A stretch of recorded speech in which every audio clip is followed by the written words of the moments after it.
President of the Republic of Lithuania. Seimo pirmininkė, Madam Speaker, chairs of the committees, Rector, Your Excellencies, ambassadors, participants of the conference, ladies and gentlemen, I am privileged to participate in this international academic and representative, as I've heard today, forum, and to address you, leaders, cultural leaders,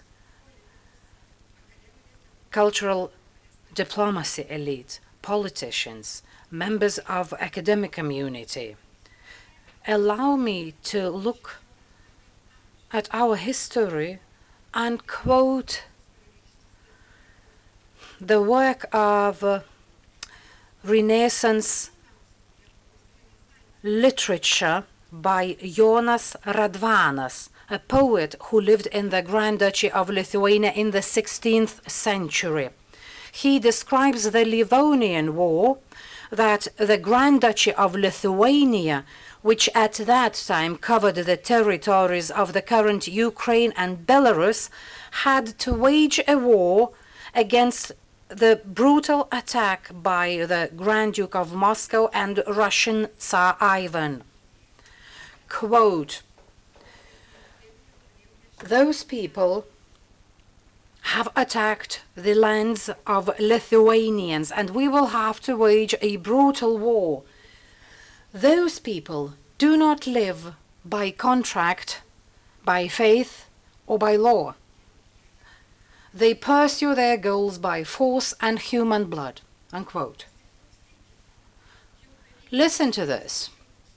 500 years ago, the words of Jonas Radvanas sent an important message to Europe, not only to the historic Lithuania, but to the entire civilization of Europe that was based on the fundamental values of contract, trust, and law, that there is a threat from a brutal force from the East, which is alien to the fundamental principles of coexistence of peoples and states.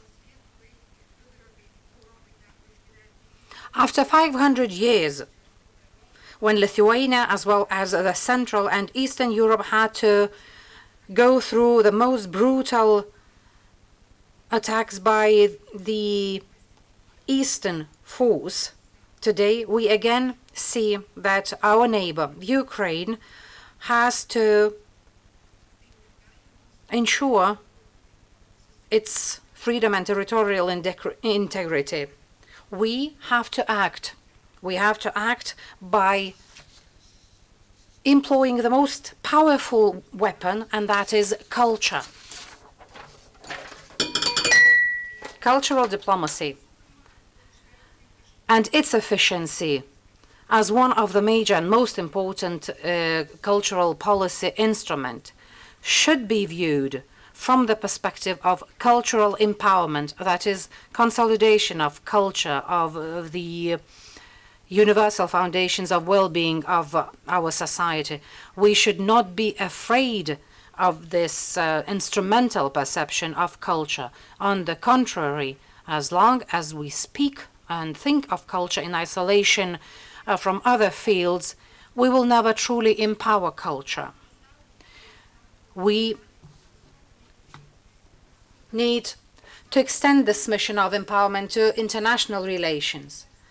In the Western world, where the universally accepted, agreed, historically tested, and hardened principles of coexistence and interaction are still being flouted and distorted by totalitarian regimes, the instruments of mutual knowledge and understanding must be the basis for the construction of the world of tomorrow. The self-expression of people, institutions, peoples and states must be the guarantee of our trust in each other.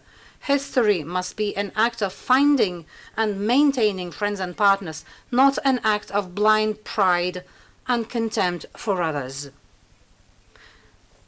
Therefore, I call on everyone for mutual act.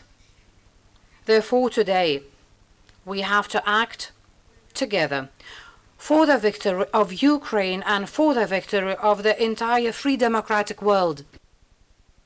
We can And we must become the ones who help Ukrainians to be heard and to be understood. I'd like to contribute to all the welcome addresses today and to congratulate on a very important and relevant initiative to organize an international conference, and to express my gratitude to the Vytautas Magnus University, to the Lithuanian Parliament, as well as the Committee on Culture of the Lithuanian Parliament, and our partners, the Cultural Diplomacy Academy in Berlin, and to wish constructive discussion today. Thank